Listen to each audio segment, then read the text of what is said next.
Have you ever imagined walking into a museum and walking out with $500 million worth of art? If that sounds like something out of a Hollywood heist movie, you might be surprised to know it actually happened. Picture this. The year is 1990, the place, Isabella Stewart Gardner Museum in Boston, a veritable treasure trove of art masterpieces. The museum was named after its founder, the flamboyant and eccentric Isabella Stewart Gardner, who had left strict instructions in her will that the museum should never change.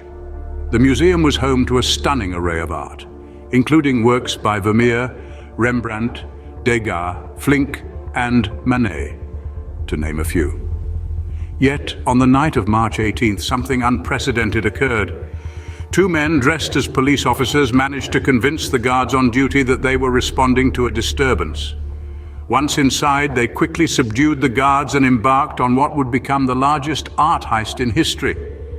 Over the course of the night, these thieves carefully selected 13 pieces of art, bypassing more valuable pieces, and methodically removed them from their frames.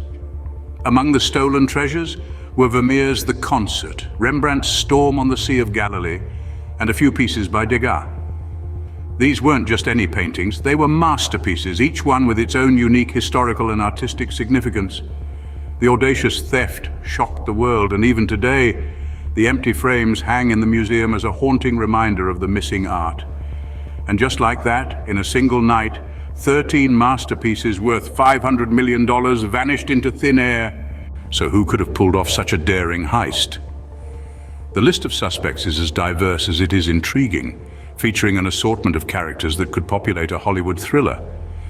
Among the key suspects are local criminals with ties to the mafia, their names whispered in hushed tones across the underworld. The FBI identified two such individuals, now deceased, as the likely culprits, but chose not to disclose their identities. These men, it is believed, may have circulated the stolen art through organized crime circles, a theory that has given rise to several leads pointing to figures like Carmelo Molino and Robert Gentile. Then there's Miles Connor, a notorious art thief who, despite his criminal pedigree, has been linked to the heist. And let's not forget Vincent Ferrara, a former New England mafia capo, whose name has also been thrown into the mix. In a twist worthy of a screenplay, a Hollywood screenwriter named McDevitt has been considered a suspect due to his involvement in a failed art robbery in the past.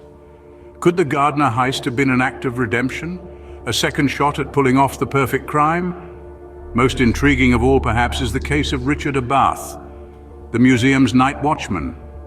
Abath was the one who let the thieves into the museum that fateful night. Despite facing intense scrutiny, he has steadfastly maintained his innocence. Was he an innocent dupe, a victim of a clever ruse, or did he play a more sinister role in the proceedings? In 1994, the museum received anonymous letters offering to return the stolen art for a price. The authenticity of these letters and their connection to the heist, however, remains unconfirmed. Theories abound.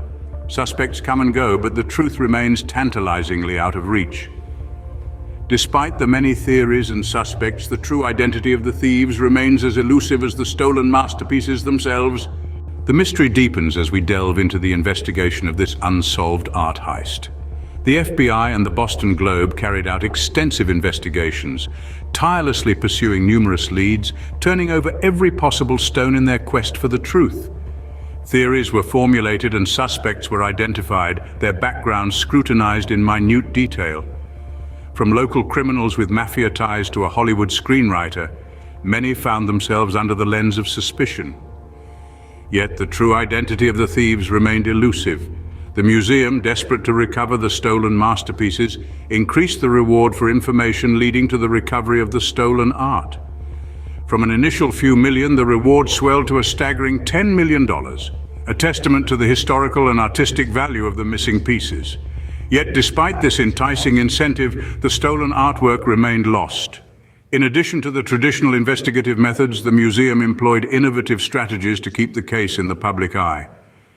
Social media campaigns were launched and an online audio tour was created, all aimed at stoking public interest and generating fresh leads. The museum staff, including Director Emerita Anne Hawley and Security Director Anthony Amora, remained dedicated to recovering the stolen artworks. their efforts undeterred by the passage of time.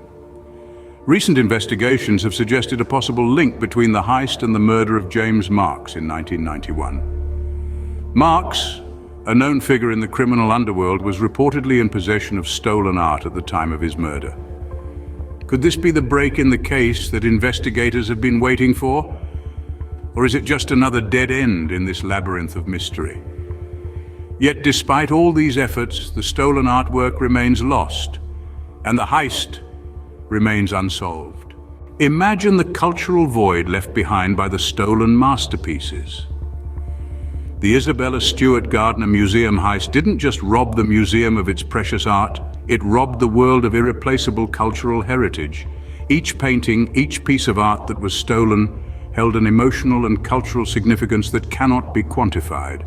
The stolen Vermeer painting, The Concert, was one of only 34 known Vermeer works in the world, making it a priceless piece of art history.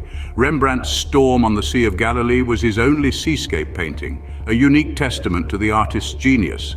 The loss of these masterpieces is deeply felt not just by art experts, but by everyone who appreciates the beauty and history encapsulated in these works. The museum, in its pursuit to recover the stolen artworks, has made extensive efforts to keep the case in the public eye. They've launched social media campaigns, they've created an online audio tour detailing the heist. They've even increased the reward to $10 million for information leading to the recovery of the art. These efforts are not just about reclaiming property, they're about restoring a piece of our shared cultural heritage. The impact of the heist on the museum staff has been profound.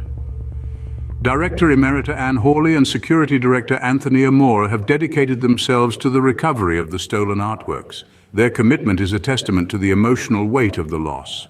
For them, and for many others, the stolen artworks are not just objects, they're part of a larger narrative of human creativity and expression. The echoes of the missing masterpieces continue to haunt the art world, a constant reminder of the world's biggest unsolved art heist. The empty frames that hang in the Isabella Stewart Gardner Museum are a testament to the cultural void left by the heist. They serve as a reminder of the fragility of art, the audacity of thieves, and the enduring mystery that continues to baffle investigators. The cultural impact of the Gardner heist is far-reaching. Its aftermath still felt more than 30 years later. The Gardner Museum heist raises more questions than it answers. This audacious theft has left us puzzled over the motives of the thieves. Why go to such lengths to steal, only to vanish into thin air?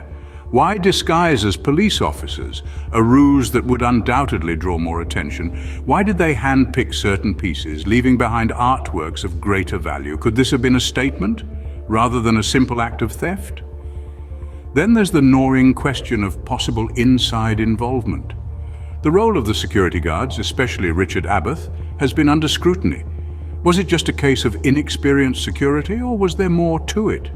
Adding to the intrigue is the stipulation in Isabella Stewart Gardner's will that the museum should never change. This mandate has left the empty frames hanging on the walls, serving as a constant reminder of what was lost.